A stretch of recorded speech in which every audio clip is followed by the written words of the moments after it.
안녕하세요.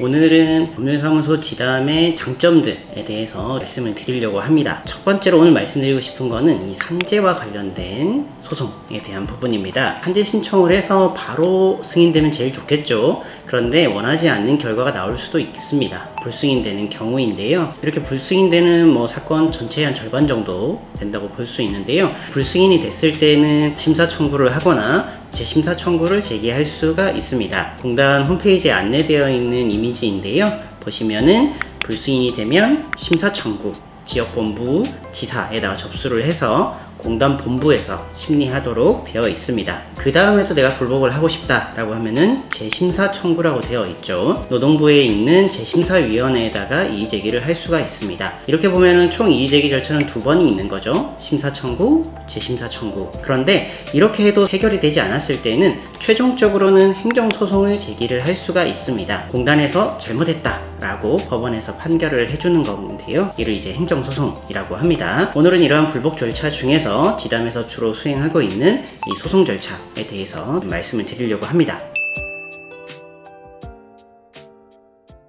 공단에서 확인한 통계 자료 먼저 한번 보겠습니다. 1년에 소송이 얼마나 진행될까 궁금하시고, 그리고 얼마나 이길까 이런 것들 궁금하실 것 같은데요. 이 자료를 보시면은 참고가 되실 것 같습니다. 일단은 행정이라고 표기된 걸 보시면 될 것 같아요. 공단 불승인 처분 이거에 대한 행정소송이니까 총 5,000건 정도 진행이 됩니다. 2월 되는 건들이 3,000건, 신규가 2,000건, 그래서 한 5,000건 정도가 진행이 되죠. 그리고 한 해 확정되는 사건 결과를 보면은 패소율이 18.7%, 그러니까 공단이 패소를 했다는 거니까 재해자는 승소를 한 거죠. 한마디로 결과적으로는 산재가 승인이 됐거나 아니면은 보험급여가 일부만 지급됐다가 추가로 지급되는 등 어쨌든 재해자에게 유리하게 결론이 난 사례들이 18.7% 정도 된다 라고 보시면 될 것 같고, 여기 패소라고 적혀 있는 406건이 여기에 해당을 할 거고요. 그리고 이 통계를 조금 더 살펴봐야 될 부분은 취하라고 된 부분도 좀 고려를 해봐야 됩니다.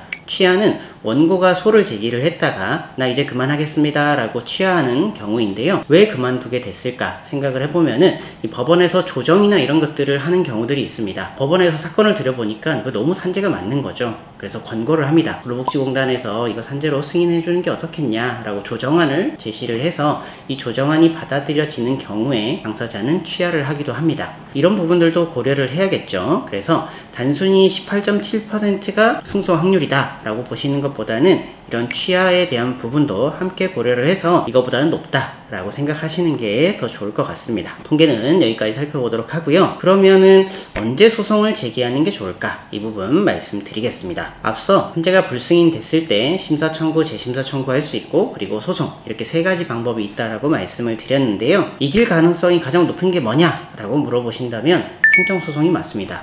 통계적으로 확인이 되기도 하고요. 심사 청구나 재심사 청구 같은 경우는 뒤집힐 확률이 통계를 보면은 10%가 되지 않습니다.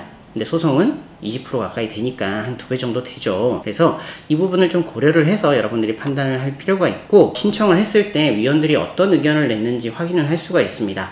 전원 다 아니라고 했다, 아니면은 몇 대 몇으로 좀 극명하게 갈렸다에 따라서 이의제기 절차는 조금 차이를 두고 있다라고 보시면 될 것 같고, 공단에서 제대로 조사를 하지 않았거나 최초에 뭔가 확보된 자료가 너무 부족했을 때는 심사 청구나 재심사 청구 때도 공단이 더 자료를 수집하거나 조사를 다시 하거나 이런 경우들이 사실 별로는 없습니다. 그래서 이런 부분에 문제가 있었다면은 심사 청구로 가시는 것보다는 바로 소를 제기하시는 게 아무래도 더 낫겠습니다. 왜냐면 심사 청구, 재심사 청구 진행하면은 1년 훌쩍 지나갑니다. 둘 다 진행하면은 1년 6개월 이상 걸리기 때문에 좀 빨리 해결을 하고 싶다라고 한다면 소를 바로 제기하는 것 저는 추천을 드립니다. 그렇다면 이 산재 소송을 어디다 맡겨야 되는지 많이 고민이 되실 것 같은데요. 민사, 형사 이런 사건들은 사실 모든 법률사무소에서 다 진행을 하는데요. 산재 관련된 소송, 행정소송을 하는 곳이 그렇게 많지는 않습니다. 그리고 전문으로 하는 것도 많지는 않습니다. 이 변호사님들이 보면은 뭐뭐 전문 이렇게 써 있잖아요. 이런 것들이 이제 내가 기재하고 싶다고 해서 쓰는 건 아닙니다. 변호사협회에서 인증을 받아야만 그 명칭을 쓸 수가 있습니다. 우리가 여름철에 냉면 많이 드시잖아요. 그래서 냉면 전문점과 일반 식당에서 파는 냉면이 차이가 있죠. 육수나 면을 직접 뽑는 곳이 전문점이고, 그냥 냉면은 이제 기성 제품이나 이런 것들을 사용하는 곳이 일반 음식점이라고 할 텐데, 이런 전문 분야 굉장히 중요하죠. 변호사님을 선임할 때도 이 부분 중요합니다. 이 산재와 관련한 전문 분야는 크게 두 가지가 있습니다. 노동법 그리고 산재, 이렇게 전문 분야를 등록을 할 수가 있습니다. 그래서 법률사무소 지담 같은 경우는 2명의 변호사님이 계시고 전문 분야가 노동법과 산재, 이렇게 두 가지가 등록이 되어 있습니다. 이렇게 전문 분야를 등록하려면 최근에 한 30건, 몇십 건 이상의 사건을 좀 진행한 경험이 있어야 되고요. 그리고 협회에서 요구하는 교육이나 이런 것들을 이수를 해야 됩니다. 산재 같은 경우는 질병이 되게 다양하기 때문에 어떤 사건을 해봤는지, 어떠한 질병에 대해서 소송 경험이 있는지가 사실 좀 중요한 편이긴 합니다. 이 부분 때문에 아무래도 전문 분야가 산재나 노동법인 변호사님들을 선임하시는 게 여러분들에게 큰 도움이 되겠다라고 말씀을 드리고 싶고요. 일단 저희 사무실 얘기도 해야겠죠. 법률사무소 지담 같은 경우는 대표적인 질환이 궁골격계 질환이나 내심혈관계 질환에 대한 사건 수행 경험 당연히 있고요. 직업병, 그러니까 직업성 암이나 이런 부분에 대해서 경험들이 좀 다른 사무실보다 많다는 점은 성공 사례나 이런 것들로도 확인을 하실 수 있을 것 같아요. 난소암, 폐암, 췌장암, 부신암, 부비농암처럼 이런 암도 있었나 라고 싶은 것들까지도 다양한 암종에 대한 산재 소송을 현재도 진행하고 있고, 또 좋은 결과도 많이 냈기 때문에 이런 것으로 좀 고민하고 계신다고 한다면은 한번 저희와 상담을 받아보시면은 좋을 것 같고, 특히나 희귀질환이라고 불리는 자가 면역 질환이나 혈액암, 이런 부분에 대해서도 많은 경험이 있다라는 점 말씀을 드리고 싶습니다. 그리고 이렇게 소송이 마무리가 되면은 근로복지공단에서 알아서 이렇게 보상금을 주느냐? 절대 그렇지가 않습니다. 보험급여 같은 경우는 직접 다 신청을 해야 되기 때문에 소송이 마무리되면 어떻게 하나요? 라고 이렇게 질문을 주시는데, 그 부분부터는 제가 담당을 해야겠죠. 그래서